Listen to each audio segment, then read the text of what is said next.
My chosen mythology was Norse, and for this project I'm choosing to do a video presentation. Norse mythology was believed in Scandinavia, which includes the countries pictured, and was practiced in Viking times, around 790 Common Era. The groups that practiced it were usually of Germanic or Slavic descent. Their culture influenced their mythology by being very practiced in their culture and having the mythology shaped by the changes in their culture. Their customs like a warrior's death influenced ideas of different afterlives. The idea of death not being entirely final influences a lot of their symbols of reincarnation. High thoughts of bravery made the gods who were brave be typically revered, and feuds between Vikings fueled the idea of feuds between gods. The gods were also ruled by a male and female god, because there were two types of gods, which represents how chiefs could sometimes be women but were patriarchal by having a father god. The main god of Norse mythology is Odin. He plays a similar role to Zeus as a ruler or father of the gods, with the same archetype of ruler, and is depicted similarly as an older man with long hair and beard, but Odin is missing an eye. His clothing consists of a recognizable helmet with wings coming from it, plated armor and a cloak. Often in depictions of him is an 8-legged winged horse called Sleipnir that Loki birthed and gifted to him, or the symbols of Våknut or Odin's knot in the shape of 3 triangles, Hugin and Munnin the ravens, which the runes on the images spell out, and the Triskelion, which is 3 interlocking horns. The Våknut represents the transition between life and death, as Odin is the ruler of Valhalla, or the Hall of the Slain. Valhalla is a form of an afterlife for people viewed as heroes and were taken there by Valkyries, also things associated with Odin, to build an army against what was happening in Ragnarok. Hugin and Munnin represent thought and memory respectively. They are also associated with Odin's rule of Valhalla and memories of the deceased. The Triskelion symbolizes wisdom, poetic inspirations, and Odin himself. The 3 horns being together represents the connection between the 3. Odin is the god of many things and thus has the majority of symbols, such as being god of death, war, poetry, wisdom and magic, but there are others as well. He's mainly known as being the god of death. The next god/goddess is Odin's wife Frigg, and she is revered as the most important goddess in Norse mythology. She is goddess of the sky and marriage, as well as being associated with family, fertility, and prophecy, most of which tie into her archetype of being a caregiver. There are 2 parts of Norse gods, the Vanir, which Odin is the ruler of, and Asir, which Frigg is the ruler of. The main symbol associated with Frigg is the key, which represents wealth because they protect your money. Most of her depictions are with her husband, and she is seen in a lot of thrones with regal dresses. Thor is now the most recognizable Norse god because of his depictions in the Marvel Cinematic Universe and the symbol of Mjolnir, though its role is only for Thor's protection when it also represents fertility, growth, and good fortune. His archetype is hero, and he is usually depicted protecting Asgard, which is the home of the Aesir gods and connects to Midgard or the world of humanity by the Rainbow Bridge of Bifrost. Thor's role of protecting the gods and humanity oftentimes have people regard him as the strongest of all gods despite being the son of Odin. His historical depictions tend to be similar to the ones in film, though his hair is sometimes red instead of blonde. Loki is also recognized for his role as a character in Marvel, which makes it hard to find historical depictions of him. In mythology, Loki is not son of Odin and brother of Thor, but a blood brother of Odin who wasn't confined to either Vanir or Asir, though he is still in the archetype of trickster, as god of trickery, in line with his actions in the movies. Many depictions of him contrast others because of his ability to shapeshift, so no depiction is entirely inaccurate even if it varies from others. Loki is represented with serpents because of his role in the murder of Baldur. After being restrained, a snake was sent to drip venom on his face as punishment. His mischievousness wasn't always malicious, but it is unclear whether his role was to antagonize or assist the gods more. This god is mainly famous and recognized for his unfortunate death, which is an example of how gods aren't immortal in most mythologies. Baldur, also spelled with an E or U depending on where you look, was the god of light, radiance, joy, purity, peace, and forgiveness. He was the son of Odin and Frigg, an Aesir god, and the embodiment of the archetype the innocent. Before his death, Baldur would have nightmares of it, and his mother, in her distress, went to everything in the world for an oath to not harm her son. Gods would amuse themselves with this decision by continually testing his immunity by throwing a variety of objects at Baldur to watch them bounce off harmlessly. Loki, as mentioned before as having a hand in his death, asks Frigg if she overlooked anything in her haste, to which she answers mistletoe, which later becomes a symbol of his, as it seemed too small to be of relevance. The trickster quickly made a spear of mistletoe and employed Baldr's blind brother Hodr to launch it at his kin. One of Odin's other sons was sent to try and retrieve the dead Baldr from the underworld, but the goddess of hell Hermod said he would not be released unless everything wept for Baldr, of which only one giantess believed to be Loki in disguise now refused to and doomed him to the underworld. The last main god/goddess is Freya, the goddess of fate, love, beauty, and gold, which easily fits her into the archetype of lover. She is a part of the Vanir gods and is depicted in either light dresses or armor. She was also a ruler of one of the many afterlives called Folkvangr, which is also a place for dead warriors to go instead of Valhalla. There isn't a specific symbol usually used for her, but she is also commonly associated with a chariot led by two cats. The origin of how Earth itself came to be is focused on Odin and a few other gods named Vili and Ve, who were Odin's brothers, killing a frost giant named Ymir, a representation of the chaos before order of the gods like many other giants. Ymir was the first creature to exist, being the ancestor of all the other giants and gods since they are descendants of giants. After Ymir was created by fire from the place of elemental flame, Muspelheim, and ice from the land of the element of ice, Niflheim, meeting in the abyss called Ginnungagap, he was nourished by a cow from the ice named Odhalma. The cow licked the ice for her nourishment as she nursed Ymir and eventually uncovered the first Aesir god Buri. Ymir, meanwhile, created several other giants from his body asexually before a god named Bor, son of Buri, mated with one of Ymir's descendants named Bestla to create Odin, Vili, and Ve. They slew Ymir, and like in many other mythologies, his different body parts and functions became earth, such as mountains from bones and earth from flesh. They also created Midgard with his body, which explains the realm's close connection to Earth when the other 9 realms are more disconnected. The creation of humanity comes soon after Ymir's story with 2 humans named Ask and Embla.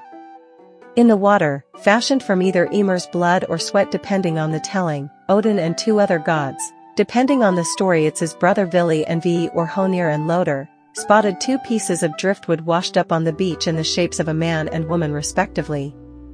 The 3 gods gave them life. Odin bestowed life itself while his 2 companions gave the 5 senses. The woman was named Embla and the man Ask, and they, like Adam and Eve, are the believed father and mother of all civilization. Other popular symbols not associated with gods are Yggdrasil or the world tree, Svefnthorn, which is the 4 harpoons, a Viking ship, and a few other symbols not pictured like a swastika or sunwheel were originally for Norse mythology before the Nazis defiled them. The Yggdrasil represents the circle of life and everything being in a state of natural unending or transformation with its winding roots and the circle surrounding the tree.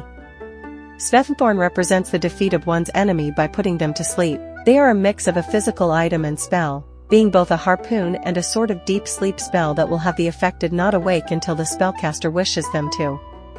Viking ships were symbolic in their mythology as a symbol of life, their journey through it and the afterlife, as it was used as a burial vessel for centuries. It connects their culture of using the ships for travel and trade to their mythology.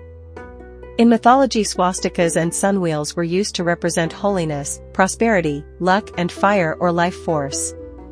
The wheel was a symbol of the sky and its relation to the earth, and the 2 symbols were commonly carved into weapons for a symbol of luck. Sadly, they were hijacked into symbols of anti-Semitism.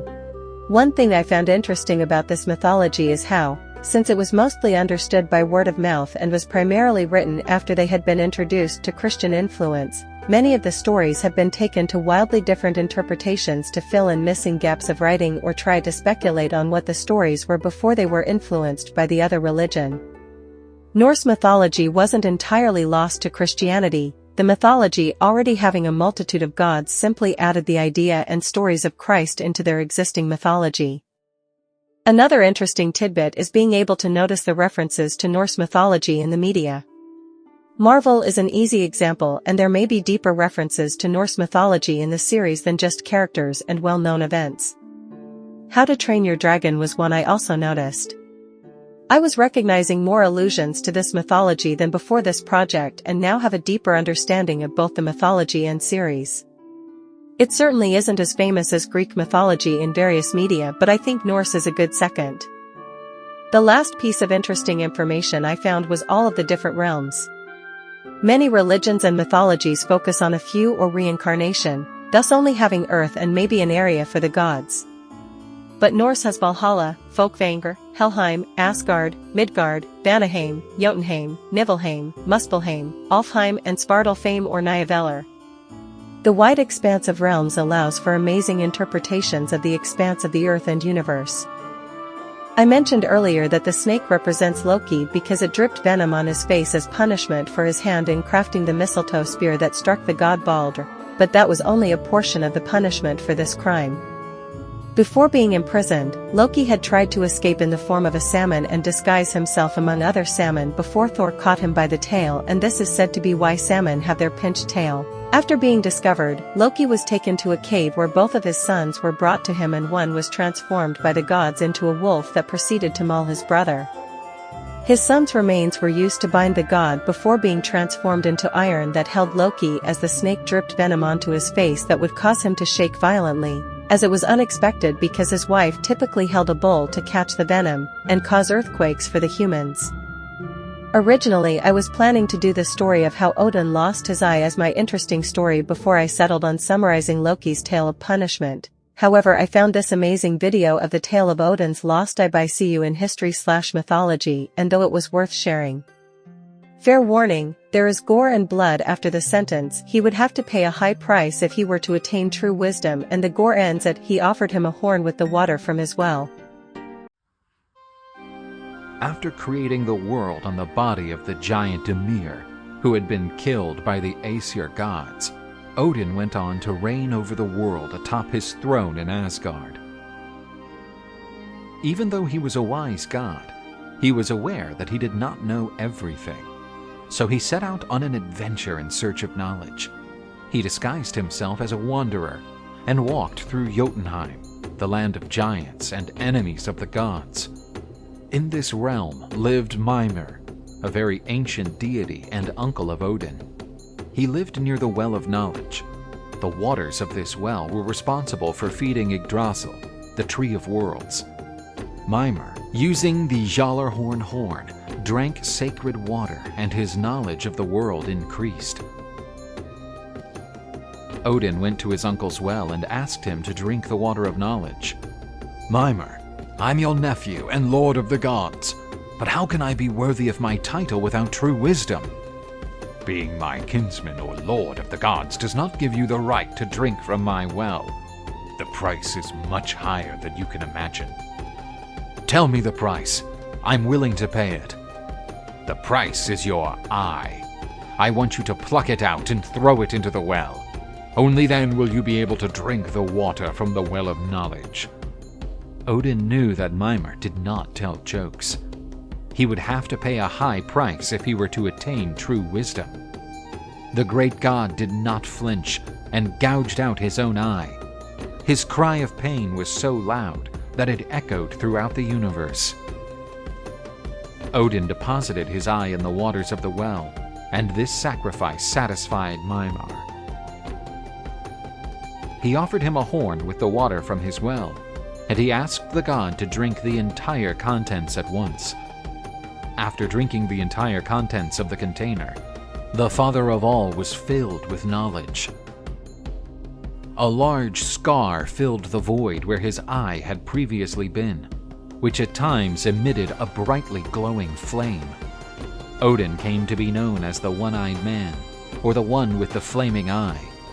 Odin began to see the world much more clearly.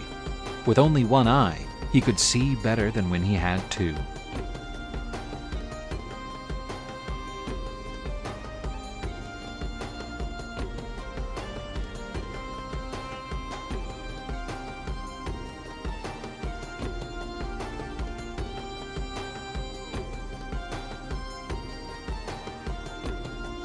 In summary, Norse mythology was practiced in Scandinavia. The gods reflected the Vikings. The main gods and goddesses were Odin, Frigg, Thor, Loki, Baldur, and Freyja. The belief was that the world was created with the death of a frost giant named Ymir. The father and mother of humanity were Ask and Embla. Lots of their symbols were about renewal. Writing things down, it's important before it's influenced, and it's fun to rewatch media and understand it better. Loki makes some bad decisions and Odin really wanted that knowledge. Any questions?